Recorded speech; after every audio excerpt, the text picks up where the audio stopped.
Nesse vídeo você vai aprender sobre o compromisso excessivo com o bem-estar das pessoas. Esse compromisso pode trazer mudanças no seu comportamento a ponto de você tentar garantir o bem-estar de todos a todo custo, além de esconder aí uma necessidade de controle.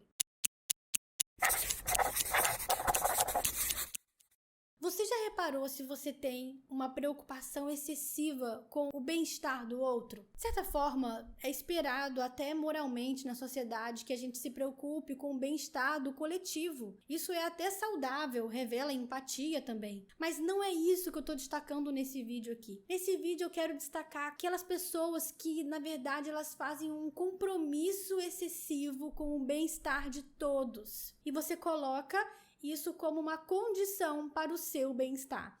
Então, se uma outra pessoa que você se importa muito com ela, você soube que ela não está muito bem, ela está chateada, ela está frustrada, ela está aborrecida e você não sabe lidar com o fato do outro se sentir assim. De alguma forma, isso simboliza uma quebra de harmonia. E você se preocupa com isso e você se sente instável emocionalmente quando você vê que há esse cenário de conflito. E não precisa ser necessariamente um conflito com você para você ficar mal.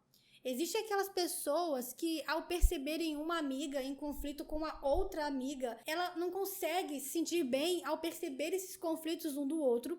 E tudo bem ficar incomodado com isso, mas no caso dessa pessoa, ela se incomoda um pouco mais, a ponto de se envolver intensamente nesse conflito e ela começa a tentar mediar aquela relação de uma forma que ela tenta desesperadamente garantir a volta da harmonia das coisas. Isso pode revelar que essa pessoa, na verdade, ela tem uma dificuldade muito grande de tolerar o conflito. Mesmo que esse conflito não tenha sido provocado por ela se coloca em uma posição de garantir o bem-estar dos outros. É super importante que a frustração do outro, o aborrecimento do outro, seja algo mais natural para você, a ponto de você suportar que aquela pessoa tem o tempo dela para ficar bem. Se você tentar impedir o outro a todo momento de ficar mal, é você quem vai ficar fortemente desgastado em exaustão, porque é impossível garantir o bem-estar do outro a todo momento. Vamos pensar aqui um exemplo.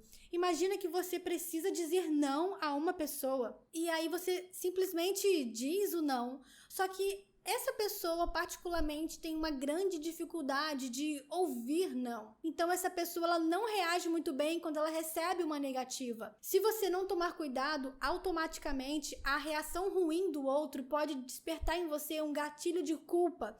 E você começa a achar que o fato de ter dito não para essa pessoa significa que você fez algo errado. Porque a má reação do outro acaba sendo uma espécie de punição para você. É super importante que você entenda que, na verdade, o fato do outro ter reagido mal ao não que você deu não significa que você está errado. Significa apenas que aquela pessoa ela tem dificuldade de lidar com os nãos que ela recebe. E se você, a partir disso, começar só a dizer sim para aquela pessoa, você vai alimentar o sintoma dela.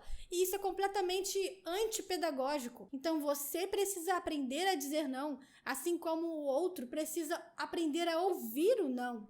E isso sim faz com que as relações sejam maduras e saudáveis emocionalmente. Agora, esse exemplo é quando você acaba provocando um mal-estar no outro porque ninguém gosta de ouvir não. Mas o compromisso excessivo com o bem-estar das pessoas não necessariamente faz uma conexão com você. Você pode ficar muito preocupado com alguém porque aquela pessoa perdeu em uma prova e ela está muito mal, digerindo aquela frustração, e você fica tentando compensar aquela outra pessoa, tentando fazer com que ela recupere as dores dela de forma mais rápida.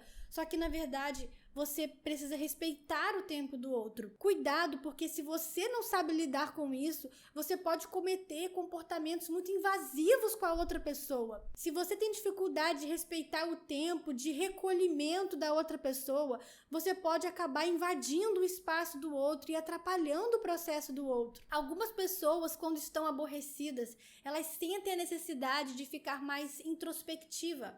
Elas se recolhem na tentativa de se regularem e conseguir lidar melhor com aquilo que elas estão sentindo. Então é nessa hora que às vezes você observa aquela pessoa e ela tá com o semblante mais fechado, ela não quer conversar muito, e o seu desafio é suportar isso, de que aquela pessoa, ela não quer falar muito naquela hora e ela precisa que você a respeite. E se você não cuidar dos seus pensamentos, podem surgir uma enxurrada de pensamentos que potencializam ainda mais essa situação. Então, pensamentos como: eu preciso fazer algo para mudar, essa pessoa, ela não pode ficar triste por muito tempo, ou eu tenho que fazer alguma coisa. Esse tipo de pensamento coloca em você a responsabilidade de regular o estado emocional do outro, e isso não é possível. Nós podemos, no máximo, oferecer um apoio, um suporte, mas o tempo emocional da pessoa elaborar as próprias questões é completamente individual. É preciso que isso seja respeitado para viver bons relacionamentos. Outro ponto importante: não interprete como um crime ou algo trágico o fato do outro estar aborrecido. É completamente natural se aborrecer. Então você precisa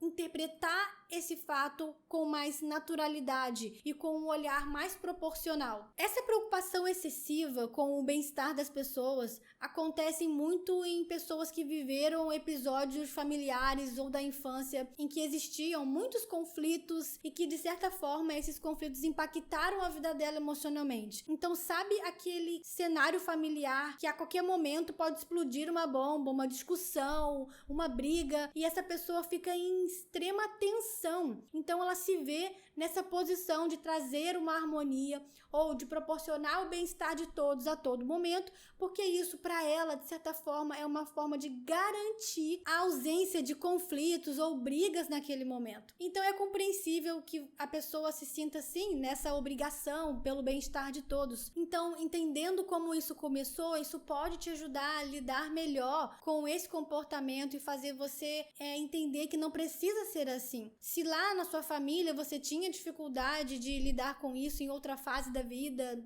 seja pela infância ou a sua imaturidade na adolescência, é compreensível. Mas quando você cresce, você começa a entender o seu comportamento, e é nessa hora, é necessário desenvolver essa inteligência emocional para você saber que você não precisa garantir o bem-estar de todos e que tem conflitos que precisam acontecer. E nem todo conflito deve ser evitado, porque existem melhorias nos relacionamentos que dependem de um episódio de conflito.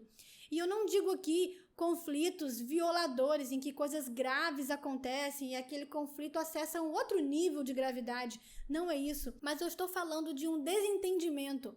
Algumas pessoas ficam tão frágeis emocionalmente que elas não suportam pequenos desentendimentos. E é isso que eu quero destacar nesse vídeo. Se você sente grande desconforto com o desentendimento de alguém, é preciso que você naturalize essa cena da vida. E é importante saber que depois as coisas vão se resolver e que isso é responsabilidade do outro e que você não tem como garantir o bem-estar de todos a todo momento.